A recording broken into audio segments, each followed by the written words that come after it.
Islamic কোনো বিষয়, যে কোনো পণ্ডিত যে কোনো কথা বলার অধিকার নেই।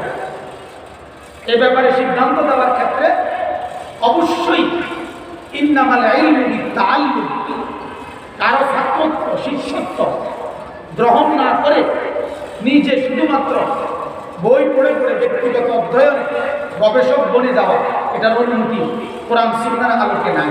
চেষ্টা করেন, এটাই সঠিক না, এটা উচিত না।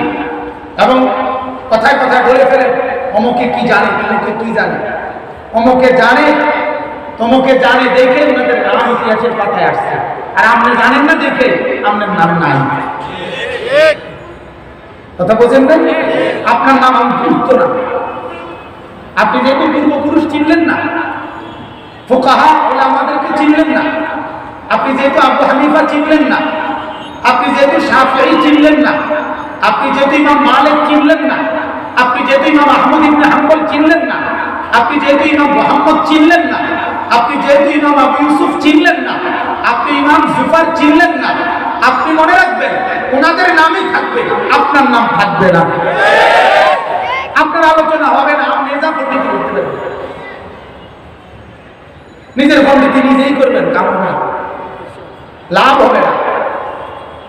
কোন ছায়ার অধীনে থেকে কোন বটবৃক্ষের ছায়ায় নিজেকে রেখে দ্বীনি কাজ করেন, নিজের বুদ্ধিতে 20 বছরে যা হবে, কোন আল্লাহওয়ালার নিগরানিতে কসম করে বলি 20 দিনে তার থেকে লক্ষ গুণ বেশি কাজ হবে। সম্মানিত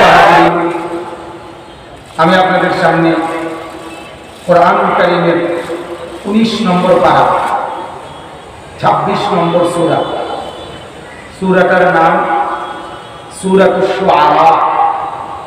শুআরা এই সূরা 26 নম্বর সূরা 19 নম্বর পারা। এই সূরার 83, 84, 85, 86, 87, 88, 89 এই মোট 7টি আয়াত, ছোট ছোট আয়াত আপনারা শুনতে পাইছেন। এই 7টি আয়াত আপনাদের সামনে আমরা তেলাওয়াত করেছি। ইনশাআল্লাহ অল্প সময়ের ভেতরে এই 7টি আয়াতকে সামনে রেখে সামান্য কিছু কথা আমরা পেশ করতে চাই। তাফসীর করার মতো আহাল যোগ্যতা কোনোভাবেই আমাদের নাই, আর এমন জানি করারও দরকার মনে করি না আমরা। কারণ আমাদের আকাবের আসলাফ, আমাদের পূর্বপুরুষরা কোরআনুল কারীমের এই পরিমাণ তাফসীর লিখে গেছে। আমরা যদি শুধু সেই বাগানগুলি থেকে ফুল তুলে এনে আপনাদের সামনে পেশ করতে পারি, এটাও অনেক বড়, অনেক বড়। আরব বিশ্বের একজন বিশ্ববিখ্যাত মুফাসসির কোরআন মুহাম্মদ আলী আস-সাবুনি তিনি এই কথা বলছেন। রাওয়াইহুল বায়ান ওনার একটা তাফসীর আছে, ওইখানে তিনি এটা বলছেন যে আমরা মূলত আমাদের পূর্বপুরুষরা সাজায় গেছেন বাগান, ওই ফুলের বাগান থেকে আমরা কিছু ফুল তুলে আপনাদের সামনে পেশ করি, এটাই যথেষ্ট। নতুন করে নিজেকে আলাদা মুফাসসির পরিচয় করার কোনো দরকার নেই, বরং আমাদের আকাবের আসলাফের কথাগুলো আপনাদের কাছে পেশ করা, এটাই অনেক বেশি উত্তম। রাসূলুল্লাহ সাল্লাল্লাহু আলাইহি ওয়াসাল্লাম বলেন, আল বারাকাতু মা আকাবি, বরকত তোমাদের আকাবে, তোমাদের বড়দের সাথে।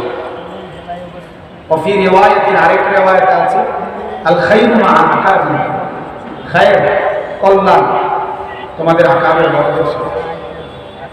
অর্থাৎ পূর্বসূরি ওলামা, মুতাকাদ্দিমিন, পূর্বসূরি মুফাসসিরিন, ফুকাহায়ে কেরাম, তাদের দিকে চোখ ফিরায়, তাদের প্রতি তুচ্ছতাচ্ছিল্য করে, তাদেরকে অবমূল্যায়ন করে ইসলামের যে কোনো খেদমত করতে যাওয়া, এতে করে যিনি করবেন তিনিও পথ হারাবেন, যাদেরকে ডাকবেন তারাও পথ হারাবেন। এটা খুব জরুরি কথা, একেবারে স্পষ্ট কথা। আল ইসনাদু মিনাদ দ্বীন, লাউলাল ইসনাদ লাকালা মান শাআ মা শাআ। বিশ্ববিখ্যাত মুহাদ্দিস হযরত আব্দুল্লাহ ইবনে মুবারক রাহমাতুল্লাহি আলাইহির কথায় যে সনদ শেকল, এই শেকল এটা দ্বীনের অংশ। অর্থাৎ আমি কার থেকে শুনলাম, তিনি কার থেকে শুনলেন। আমাদের সমস্ত কওমি মাদ্রাসায় যখন বুখারী শরীফ পড়ানো হয়, অন্যান্য হাদিসের কিতাব পড়ানো হয়, উস্তাদ রাসূলুল্লাহ সাল্লাল্লাহু আলাইহি ওয়াসাল্লাম পর্যন্ত সনদ বলেন, উনি কার থেকে শুনলেন, উনি কার থেকে শুনলেন। এই ধারাবাহিকতা, এইটা নিরবচ্ছিন্ন সূত্র পরম্পরা, এটা জরুরি। হযরত আব্দুল্লাহ ইবনে মুবারক বলে, এটার থেকে যে বিচ্ছিন্ন হবে, লাউলাল ইসনাদ, যার সনদ নাই, যার এই ধারাবাহিকতা নাই, আপনি কার থেকে শিখলেন? হঠাৎ বোঝে ওঠা পণ্ডিত, হঠাৎ বোঝে ওঠা গবেষক, হঠাৎ বোঝে ওঠা দার্শনিক, এগুলো দুনিয়াবি বিষয় বলা যায়। তো কোরআন এবং সুন্নাহর ক্ষেত্রে আপনি আপনার থেকে নিয়ে রাসূল পর্যন্ত কিভাবে আপনি পেলেন, এই ধারাবাহিকতা বলা জরুরি। তিনি বলেন যে যদি এটা না থাকে, লাকালা মান শাআ মা শাআ, তাহলে যে যা মন চায়, যে কেউ যা মন চায় তাই বলে। এই জন্য কিতাবের মধ্যে আছে হযরত সাইয়্যিদুনা ওমর রাদিয়াল্লাহু তাআলা আনহু, আবু হুরায়রার মতো সাহাবী, যার হাদিসের হিফজ মুখস্থ এবং রাসূলুল্লাহ সাল্লাল্লাহু আলাইহি ওয়াসাল্লাম থেকে হাদিস সংরক্ষণের ব্যাপার সবার কাছে প্রসিদ্ধ ছিল। সেই আবু হুরায়রা পর্যন্ত একদিন একটা হাদিস বলছেন, আর হযরত ওমরের কাছে এটা নতুন মনে হয়েছে, একটু আনকমন মনে হয়েছে। হযরত ওমর রাদিয়াল্লাহু তাআলা আনহু বলেন, আবু হুরায়রা, তুমি তোমার এই কথার সপক্ষে আরো কেউ শুনছে এমন আরেকজন নিয়ে আসো, নাহলে আমার দৌড়া তোমার পিছু করবে। হযরত আবু হুরায়রার মতো সাহাবী আরেকজন সাহাবী খুঁজে আনছে, যিনি সাক্ষী দিচ্ছেন খলিফাতুল মুসলিমিন, এই হাদিস আল্লাহ রাসূল যখন বলছে তখন আমিও ছিলাম। তাহলে সেই সাহাবী আমরা মুসলিম শরীফের মুকদ্দমাতে পড়ছি, হযরত আব্দুল্লাহ ইবনে আব্বাস রাদিয়াল্লাহু তাআলা আনহুমা জলিলুল কদর সাহাবা, রাসূলুল্লাহ সাল্লাল্লাহু আলাইহি ওয়াসাল্লামের চাচাতো ভাই এবং রাইসুল মুফাসসিরিন। ওনার সামনে একজন তাবেঈ, তাবেঈ বলা হয় যারা সাহাবীদেরকে দেখছেন, নবীকে দেখে নাই, বুঝতেছেন তো? বুশাইর আল আদাবি রাহমাতুল্লাহ আলাইহি, ওই তাবেঈর নাম। উনি একটা মজমার মধ্যে হযরত আব্দুল্লাহ ইবনে আব্বাসের পাশে আছেন, কিন্তু ওই তাবেঈ হাদিস বলতেছিলেন। তো প্রতিটা হাদিস বলতেছে যে আল্লাহ রাসূল বলেন, আল্লাহ রাসূল বলেন, এভাবে বলতেছিলেন। হযরত আব্দুল্লাহ ইবনে আব্বাস একবারও ওনার দিকে ফিরেও তাকায় না, হাদিসও শুনেন। তখন ওই তাবেঈ আব্দুল্লাহ ইবনে আব্বাস রাদিয়াল্লাহু তাআলা আনহুমাকে বলছেন যে হযরত, আমি আল্লাহ রাসূলের হাদিস বলছি, কিন্তু আপনার তো কোনো মনোযোগই দেখতেছি না, আপনাদের কোনো আগ্রহই বুঝতেছি না, আপনি যে কেমন যেন নির্লিপ্ত, অমনোযোগী, আপনি আমার রাসূলের হাদিস শুনতেছেন না। হযরত আব্দুল্লাহ ইবনে আব্বাস রাদিয়াল্লাহু তাআলা আনহুমা তিনি বললেন, যতক্ষণ পর্যন্ত প্রতিটা হাদিস বলার সময় কার থেকে শুনছো রাসূল পর্যন্ত সেটা না বলবা, ততক্ষণ তোমার বর্ণিত একটি শব্দ শুনতে আমি প্রস্তুত না। মুকদ্দমা মুসলিম, তোমার সব এক লাইন শুনতে আমি রাজি না। কথা বুঝছেন কিনা ভাই? অতএব এটা জরুরি, শুধু এই বয়ান আর ওয়াজ তাফসীরের ক্ষেত্রে না, কোরআন এবং সুন্নাহর সমস্ত ইলমের ক্ষেত্রে এটা জরুরি, এটা জরুরি। ইসলামিক কোনো বিষয়, যে কোনো পণ্ডিত যে কোনো কথা বলার অধিকার নেই। এ ব্যাপারে সিদ্ধান্ত দেওয়ার ক্ষেত্রে অবশ্যই ইন্নামাল ইলমু বিত্তাআল্লুম, কারো ছাত্রত্ব শিষ্যত্ব গ্রহণ না করে নিজে শুধুমাত্র বই পড়ে পড়ে ব্যক্তিগত অধ্যয়নে গবেষক বনে যাওয়া এটার অনুমতি কোরআন সুন্নাহর আলোকে নাই। এজন্য আল্লাহ তাআলা আমাদেরকে শিখাইছেন ইহদিনাস সিরাতাল মুস্তাকিম সিরাতাল্লাযীনা আন'আমতা আলাইহিম। আল্লাহর কাছে এভাবে দোয়া করো বান্দা যে হে আল্লাহ আপনি আমাকে সরল সঠিক পথ দেখান, সেই পথ যেই পথে চলার কারণে আপনি যাদের উপরে নিয়ামত দিয়েছেন তাদের, অর্থাৎ শুধু আমাকে একাকী না, আমাকে কোনো আপনার নিয়ামত প্রাপ্ত বান্দা তারে পাওয়াই দেন, আমি যেন আল্লাহওয়ালা পেয়ে যাই, আপনার প্রিয় কোনো বান্দা পেয়ে যায়, আর তার পিছু থেকে থেকে তাকে ধরে ধরে আমি যেন সিরাতুল মুস্তাকিম জান্নাত পর্যন্ত পৌঁছে।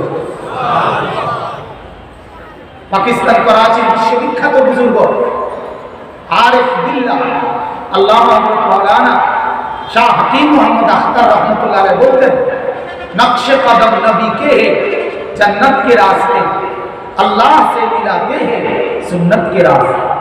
নবী পাকের কদম যেখানে যেখানে পড়ছে যেভাবে ওই কদম ধরে ধরে যদি তুমি চলো তাইলে তুমি জান্নাতের রাস্তা পাবা, আর আল্লাহর সাথে যদি মিলতে হয় তাহলে সুন্নতের রাস্তা অবলম্বন করবে।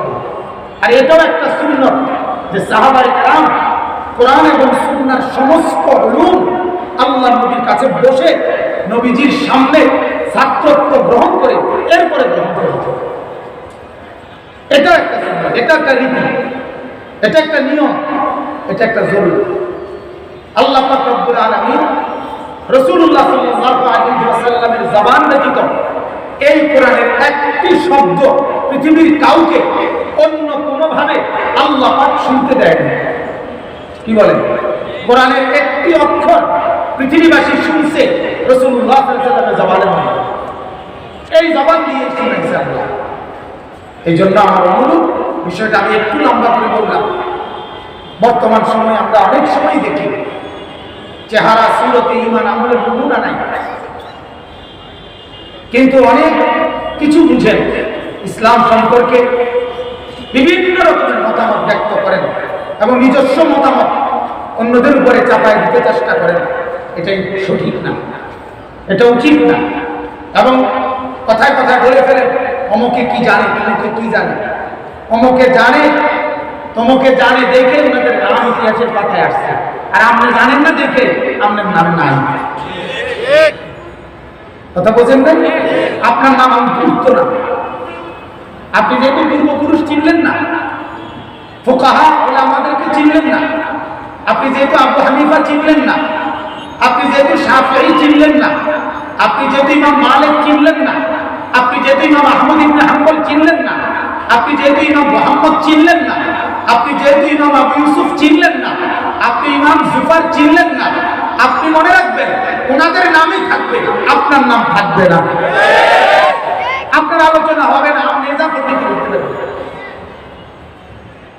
নিজের পণ্ডিতি নিজেই করবেন, কারণ লাভ হবে না। কোন ছায়ার অধীনে থেকে কোন বটবৃক্ষের ছায়ায় নিজেকে রেখে দ্বীনই কাজ করেন, নিজের বুদ্ধিতে 20 বছরে যা হবে কোন আল্লাহওয়ালার নিগরানিতে কসম করে বলি 20 দিনে তার থেকে লক্ষ গুণ বেশি কাজ হবে।